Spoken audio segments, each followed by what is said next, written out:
Suara Sidoarjo. Sahabat, pandemi COVID-19 menjadikan pertumbuhan ekonomi dunia minus 5,2%. Tapi orang terkaya dunia tetap dihuni oleh penguasa teknologi. Sejak awal 90-an, high-tech industri dominan dalam menempatkan orang terkaya, startup berbasis teknologi maupun transformasi ekonomi Amerika Serikat dan mempertahankan dominasinya di dunia selama 3 dekade terakhir. Hal ini seperti disampaikan oleh Profesor Badri Munir Sukoco, Direktur Sekolah Pasca Sarjana UNER, pada Suara Sidoarjo, Jumat kemarin. Bismillahirrahmanirrahim. Assalamualaikum warahmatullahi wabarakatuh. Sebagaimana yang kita ketahui, pandemi COVID-19 ini membuat dunia turun perekonomiannya minus 5,19%. Namun ada fenomena yang menarik. Ketika dunia turun perekonomiannya, orang-orang yang terkaya di dunia semakin kaya. Dan ini sangat konsisten hanya dialami oleh orang-orang yang berlatar belakang teknologi. Kalau ngomong berlatar belakang teknologi, pasti mereka berasal dari startup yang dibesut oleh kampus. Kita sebut aja misalnya Elon Musk, kemudian Mark Zuckerberg dengan Facebook-nya, atau Microsoft dengan Bill Gates-nya. Nah, keberadaan startup ini sangat krusial dan akan menentukan ukuran ekonomi sebuah negara.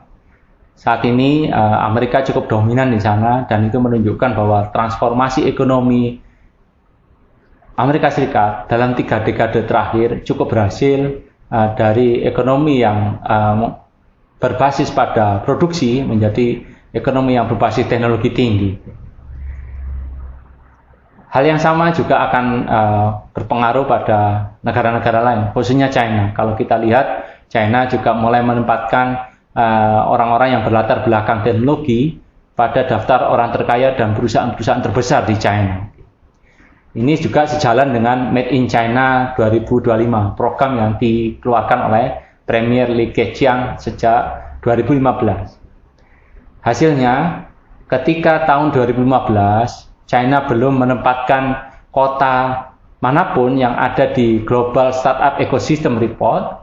Pada tahun 2020, China menempatkan 4 kota. Yang pertama adalah Beijing, kemudian diikuti oleh Shanghai, baru diikuti Shenzhen, dan yang terakhir adalah Hangzhou, markasnya Alibaba.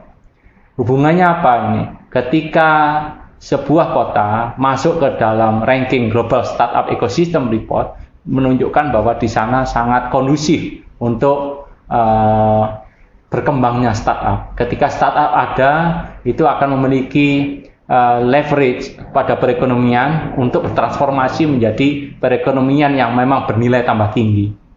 Indonesia tentunya sangat berkepentingan untuk melakukan transformasi ini. Sebagai program prioritas kelima dari Kabinet Indonesia Maju, transformasi ekonomi ini yang terkait dengan startup itu tentunya sangat krusial bagi keberhasilan program kelima yang dicanangkan oleh Presiden Joko Widodo agar Indonesia lepas dari middle income trap.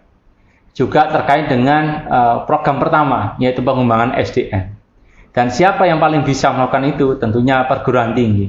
Kalau kita lihat negara-negara atau kota-kota yang memang memiliki ranking tinggi di Global Startup Ecosystem Report tadi, misalnya Silicon Valley, New York, London, terus kemudian diikuti oleh Beijing, mereka memang memiliki perguruan tinggi yang kelas dunia.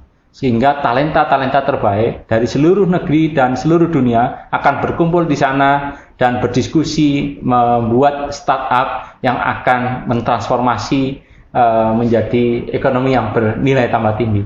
Indonesia membutuhkan hal tersebut. Ada contoh yang menarik yang terlihat dari Shenzhen dengan hadirnya 2 perguruan tinggi yang dalam waktu singkat bisa memberikan kontribusi ekonomi yang cukup tinggi bagi Shenzhen, yaitu yang pertama adalah Southern Institute of Technology atau disingkat SUSTEC, berdiri tahun 2011, tahun 2020 sudah ranking 256 dunia di Times Higher Education Report. Tentu keberhasilan SUSTEC ini dalam waktu singkat, hanya dalam 10 tahun sudah bisa memasuki ranking tersebut, itu patut diapresiasi. Karena di Indonesia saat ini yang tertinggi adalah Universitas Indonesia dengan ranking 611. Diikuti yang lainnya ada UI sama UGM sekitar 811. Kemudian yang kedua adalah Guangdong Technion Institute of Technology.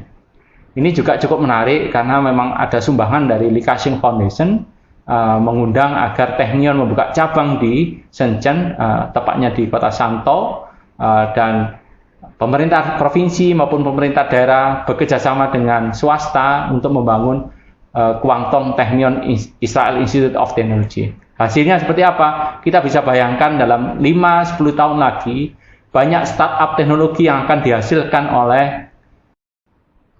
Tech dan Guangdong Technion Israel Institute of Technology. Ujung-ujungnya transformasi ekonomi yang akan dialami oleh Shenzhen akan semakin kencang, dan program Made in China 2025 akan bisa ditunjang dan disupport oleh Provinsi Shenzhen. Apakah model yang seperti ini bisa dilakukan di Indonesia? Tentu ini sangat bisa dilakukan dengan keterlibatan langsung dari pemerintah provinsi dan pemerintah kabupaten atau kota untuk membuat universitas-universitas yang ada semakin berkelas dunia dan didorong untuk menghasilkan startup yang memang relevan dengan kebutuhan lokal dan bisa memberikan transformasi ekonomi sebagaimana harapan dari Presiden Joko Widodo. Demikian yang bisa saya sampaikan, semoga bermanfaat. Terima kasih. Wassalamualaikum warahmatullahi wabarakatuh.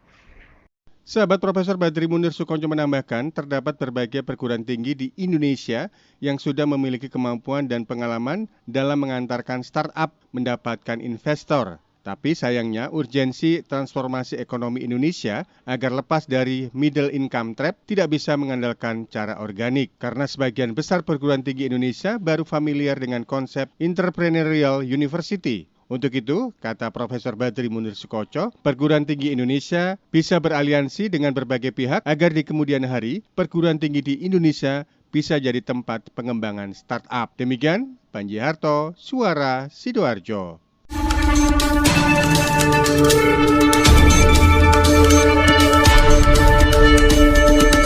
Catatan reporter Suara Sidoarjo.